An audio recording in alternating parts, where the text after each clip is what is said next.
Hello, I'm Simon Whistler. You're watching TopTenzNet, and in the video today, the top 10 fascinating examples of unintended consequences. Actions have consequences. Unfortunately, those consequences are not always entirely welcome, intended, or predictable. There are numerous examples of governments, organizations, and even individuals acting with good intentions only for their efforts to backfire catastrophically. Sometimes the cure can be worse than the disease, as these examples of the law of unintended consequences demonstrate.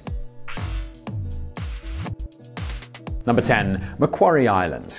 Located in the vast expanse of almost entirely empty ocean between Australia and Antarctica, Macquarie Island is so remote that nobody knew of its existence until 1810. Its most notable inhabitants at the time were several species of rare birds and a huge population of fur seals. The island's wild beauty didn't have universal appeal, with one early visitor describing it as being the most wretched place that can be conceived. Nonetheless, the presence of so many seals soon attracted hunters. The hunters' ships brought unwanted stowaways in the form of rats, so it seemed like a good idea to introduce cats to keep their numbers in check. Rabbits were also added to provide a readily available source of food for any shipwrecked sailors who might find themselves stranded on the island. All three invaders were soon wreaking havoc on the island's delicate ecosystem, but it seemed to be the cats that were causing the most destruction. The feral felines ate their way through the island's birds with such remorseless efficiency that conservationists set out to eradicate them. By the year 2000, Macquarie Island was judged to be entirely cat-free, but its problems, they were not over. With their only predator gone, the rabbits were free to do what they do best, and that was breed and eat. Within a matter of years, they'd consumed 40% of the island's vegetation. The impact has been described as an ecological meltdown, and the subsequent campaign to repair the damage and eradicate the island's rabbits, which is only now nearing completion, has already cost millions of dollars. Number 9. The Eastland Disaster.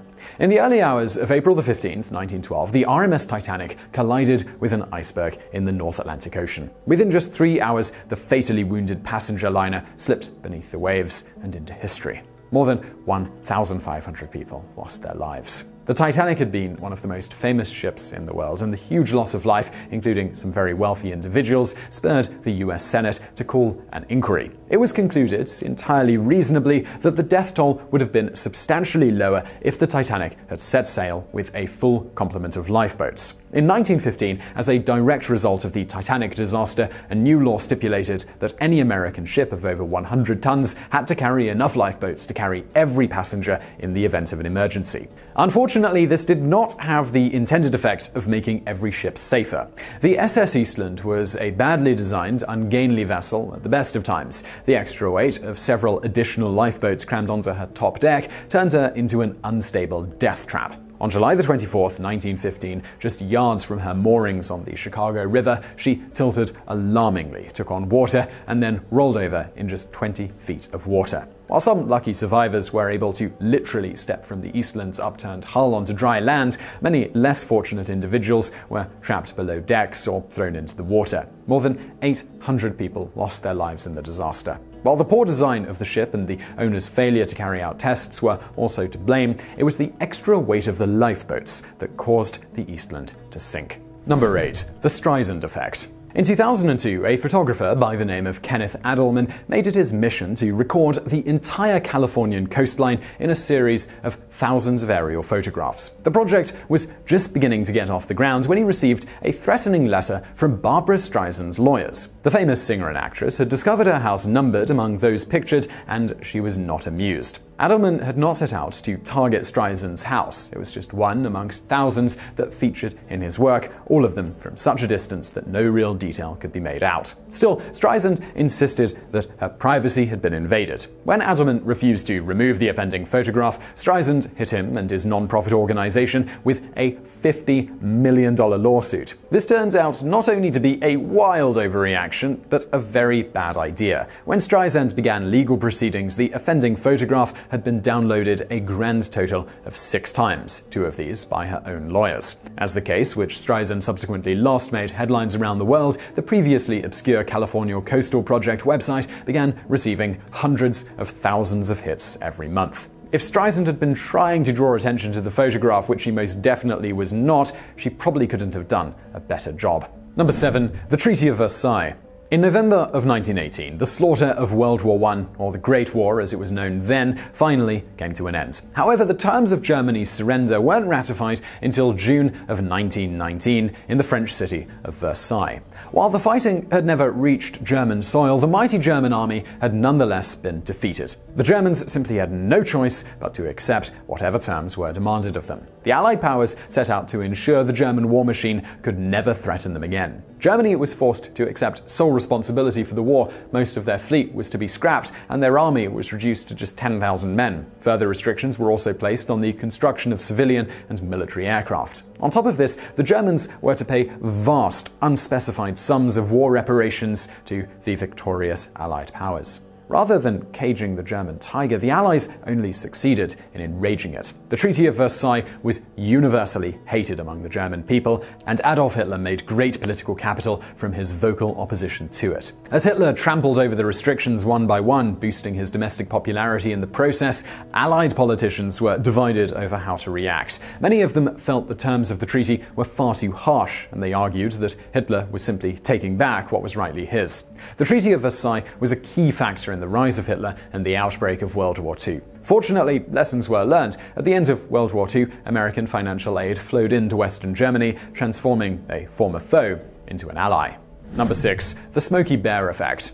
The United States Forest Service has been managing America's woodlands since 1905. For most of this time, the Forest Service regarded forest fires as an enemy devoid of any redeeming qualities. It gradually became apparent that decades of highly successful fire prevention had been storing up problems for the future. Analysis of tree rings revealed that a substantial fire would be expected to sweep through an unmanaged forest once or twice a decade. The larger trees would survive, but much of the undergrowth and pine needles would be burnt away. And as it turned out, this was a process that was vital to the health of the forest. With the undergrowth choking the forest, many species of plants found themselves starved of sunlight reaching the forest floor. Even worse, when a fire finally did break out, it would be fed by huge quantities of highly combustible material. These megafires destroy everything in their path, even huge pine trees, some of which grow to more than 200 feet tall and have stood for several thousand years. This is an ecological disaster for a forest. Number 5. The Enfield Rifle. By the mid-1800s, the British Empire had become the largest empire that the world had ever seen. The British would rely on the superiority of their technology to hold dominion over many people. It was in 1855 that British and colonial soldiers began to be equipped with the P-53 Enfield rifle. The new Enfield rifles were a significant upgrade on the muskets that had come before, but there was a problem. They were rumored to use cartridges that were greased with pig and cow fat. Whether this was actually the case or not isn't entirely clear, but the rumor was enough that people believed it. Now, most of the population of India, which was the crown jewel of the British Empire, were Hindus, who regarded cows as being sacred. Most of the rest were Muslim, who believed pork to be unclean. So in this move, the British basically managed to outrage both groups simultaneously. In April of 1857, the British imprisoned a small group of Indian soldiers who refused to use the cartridges. The discontent that had simmered throughout India boiled over into rebellion, which became a vicious war for independence. It took more than a year of fighting and brutal reprisals for the British to reassert control over their colony. The introduction of the Enfield rifle almost cost the British their grip on India. Number 4. The Four Pests Campaign. In 1958, Mao Zedong launched the Democratic Republic of China into what he called the Great Leap Forward. Over the course of 5 years, he intended to transform China from an agrarian society into an industrial powerhouse. One of the many goals Mao set was the eradication of those species he deemed to be unwanted pests. Flies, mosquitoes, and rats all made the hit list for Mao's Four Pests Campaign, as did sparrows, since they ate seeds that could otherwise have been used for human consumption. China's entire population was mobilized in Mao's war against the sparrows. And there could only be one winner. Within a few short years, the birds had been all but wiped out, with catastrophic results. While sparrows did eat a small amount of seeds, the bulk of their diet was made up of insects. Now, with the sparrows gone, China was overrun by a plague of locusts. Entire crops were lost. Mao belatedly realized his mistake and reintroduced sparrows that were obtained from the Soviet Union, but much of the damage was already done, and 20 million people starved to death in one of history's most terrible famines. Number 3. India's Vultures. In the mid-1990s, India's population of vultures began to die in droves. At first, it was thought the animals were being killed off by a mysterious disease, but the culprit was eventually identified as an anti-inflammatory drug called diclofenac that was being administered to sick cattle. As the vultures scavenged meals from the cows that didn't pull through, they consumed small quantities of the drug. A vulture's stomach is capable of dissolving anthrax and cholera bacteria, but the slightest trace of diclofenac causes their kidneys to fail. In a matter of just a few years, India's vulture population plummeted from 40 million to just 100,000 birds. In India, cattle are raised almost exclusively for dairy rather than meat, so when the beasts die, their carcasses are left for scavengers. When the vultures all but disappeared, food was in plentiful supply for the millions of feral dogs that roam India in packs. More dogs meant more humans being bitten, and this in turn led to an increase in fatalities from rabies. The Indian government banned the use of diclofenac in 2006, but the damage may prove to be irreversible. Despite the effects of conservationists, several species of vulture remain critically endangered. Number 2. HMS Dreadnought. In 1906, the British launched a revolutionary new warship. HMS Dreadnought was more heavily armed and more armoured than any other ship afloat. One British admiral lovingly described her as the most powerful thing in the world. Sea power was so important to the British that their stated policy was to maintain a navy more powerful than their two closest competitors combined. HMS Dreadnought had been introduced to ensure Britain would continue to rule the waves, but instead it inspired a fearsome enemy to challenge the British strength. Britain's Royal Navy substantially outnumbered the German Imperial Fleet, but that no longer counted for very much at all. HMS Dreadnought had simply rendered every other ship obsolete overnight. What mattered now was whether the Germans could build new Dreadnought-class ships faster than the British. The Germans, well, they thought they could, and from 1906 until the outbreak of World War I, the two nations embarked on a hugely expensive naval arms race. The British by no means welcomed the competition sparked by the introduction of the HMS Dreadnought, but it was perhaps a good thing. Had the Germans not poured such vast sums into the Imperial fleet, which spent almost the entire war at port, there would have been considerably more resources available for the German army. Number 1. Korean Demilitarized Zone. In July of 1953, the shooting phase of the Korean War came to an end when North and South Korea signed an armistice that brought 3 years of brutal warfare to an end.